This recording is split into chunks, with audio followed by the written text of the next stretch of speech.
Con relación al sector indígena, pese a la entrega de tierras, pese a la concesión de frecuencias que hoy existe esa oportunidad, los indígenas han sido recalcitrantes y tajantes cuando mencionan que no darán su brazo a torcer mientras el gobierno, o de pronto, ¿por qué no a través de esta entrevista obtener el presidente un compromiso con relación a la ley de aguas y a la ley de minería?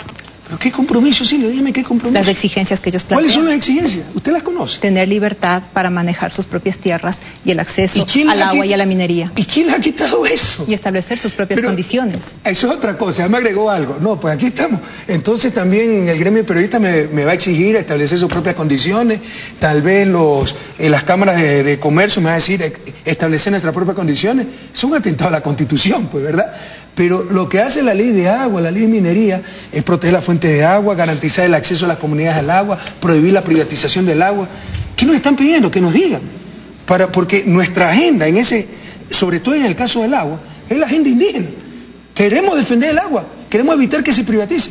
Que nos digan qué buscan. Pero usted sabe qué es lo que piden. Porque cuando llamaron a la última movilización tuvieron que mentir, diciendo que se iba a privatizar el agua y que el agua se le iba a dar a las mineras. La Constitución y la Ley del Agua establece las prioridades para el uso del agua. Primero, consumo humano. Segundo, soberanía alimentaria. Tercero, caudal ecológico. Cuarto, actividades productivas. Y quinto, actividades turísticas. Sin embargo, entonces, cuando se tiene que mentir para movilizar ciertas personas, es porque no se tiene argumento. Pero sin embargo, presidente, estas inconformidades pueden estar generando oposición, como ya refería incluso Andrés, oposición de otros sectores. ¿Y qué podemos hacer? Como entonces voy a claudicar en la ciudad de Guayaquil, y voy a someter el Estado a la voluntad de grupos, por importantes que sean. No podemos hacer eso. Le refería a grupos de oposición. Aquí como por ejemplo... una democracia. Tenemos que someternos a las leyes legítimamente aprobadas.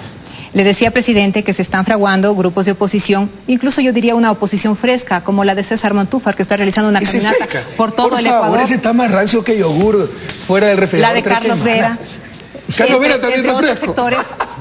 En todo caso, presidente, oiga, son síntomas de oposición. César Montúfar, porque le aseguro que está cogiendo buses de noche, porque ese presidente, sabe caminar. Pero cuando te duele la pierna me lo iba a caminar por cuántos kilómetros avanza. Presidente, en medio de lo gracioso que pueda parecer, no existen enemigos pequeños. Yo sé, yo no subestimo enemigos, pero ¿qué quiere que haga? O sea, si contentáramos a todo el mundo, ahí me preocuparía. Este país se acostumbró a la anarquía y precisamente a ceder a todos los grupos de presión. Y les pregunto yo, ecuatorianos, y a ustedes, ¿ha funcionado? ¿Avanzamos? ¿Éramos una sociedad feliz?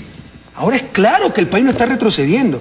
Hasta los más, le insisto, recalcitrantes, opositores, tienen que reconocer la obra pública del gobierno, que ya tenemos presencia internacional, que aquí ya no manda nadie que no sea el pueblo ecuatoriano, ya no recibimos consignas externas. Presidente. Queremos volver al pasado, porque lo que ustedes me dicen es lo que se hacía en el pasado.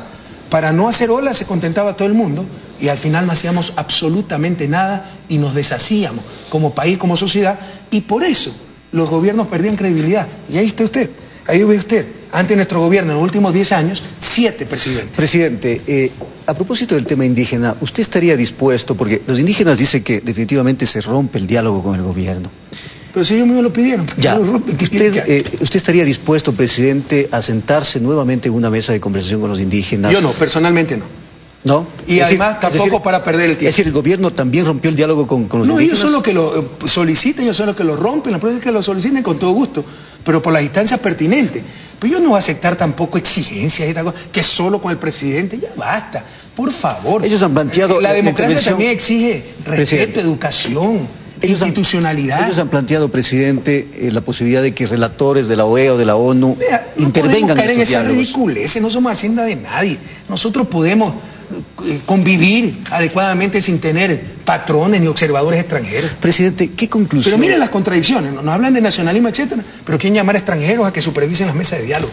O sea, mire, primero, la gran mayoría de los indígenas nos apoyan.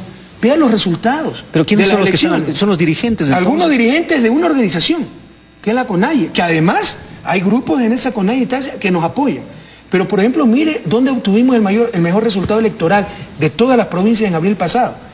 En Imbabura, una provincia netamente indígena. Presidente. Entonces, la gran mayoría de indígenas nos apoya.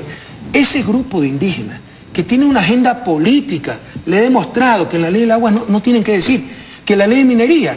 Lo que estamos es rectificando la barbaridad que se hacía, porque ya había una ley de minería y ya había minería aquí sin control y se llevaban en peso nuestros recursos.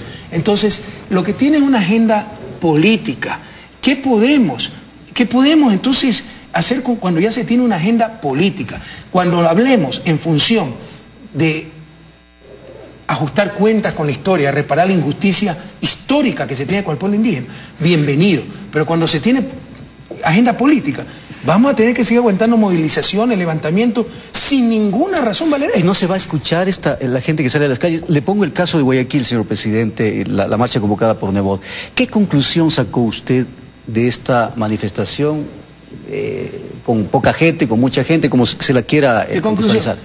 Que Nebot cada vez está más solo, más descontrolado, más perdido, más sin discurso. ¿Y la gente que salió, la gente que salió a las calles, presidente? Bueno, nosotros también tenemos bastante capacidad de movilizar gente. Y Nebot seguramente tiene más capacidad, porque yo creo que la convocatoria fue pobrísima. Pero no escuchar, así hay... ¿Escuchar qué? Escuchar que dice, quiero más plata, quiero más plata, quiero más plata, y me tiene que dar este señor Correa más plata. Para caprichitos ya no estamos, ¿verdad? Ahí están las leyes, revisen lo que quieran, revisen si se ha estafado 20 centavos a Guayaquil, y para tratar de solventar, respaldar su posición, engañó descaradamente. Dijo que el presupuesto, los ingresos de este gobierno se habían triplicado. ¿Por qué? Porque lo hemos consolidado, lo que estaba oculto lo hemos puesto junto. Yo invito, lo hice el sábado, nadie ha respondido, nuevamente a los periodistas de investigación, a los analistas económicos, que a alguien se permita decir que se han triplicado los ingresos. Es una mentira del porte de una catedral, pero se sacó una publicidad con aquello para decir que le estábamos robando 17 millones de dólares. ¿Qué se puede contestar ante eso? Que ver resignado y con cierta tristeza un tipo que yo creo inteligente, como cada vez se queda más solo y cada vez es más incoherente, descontrolado en su discurso. ¿No será lo mejor sentarse a dialogar el presidente y el alcalde de Guayaquil? Pero, bajo una lógica, hoy día presidente. vengo dialogando con los alcaldes de Esmeralda, los alcaldes de Carchi. Somos de lejos el gobierno que más se reunió con los alcaldes, más apoyado a los gobiernos autónomos. ¿Sabe cuántas veces ha venido Nebot a esas reuniones? Pero tampoco tiene corona pues para que el presidente lo vaya a buscar. Entonces, ¿por qué no me reúno con el alcalde del Cantón Mejía, con el alcalde del Cantón Espejo, Montúfar, en el Carchi? ¿Qué corona tiene? Nos hemos reunido mil una veces con los alcaldes y nunca viene. ¿Qué corona tiene? Que se cree predestinado, iluminado. Por favor, a nosotros no nos va a asustar con eso.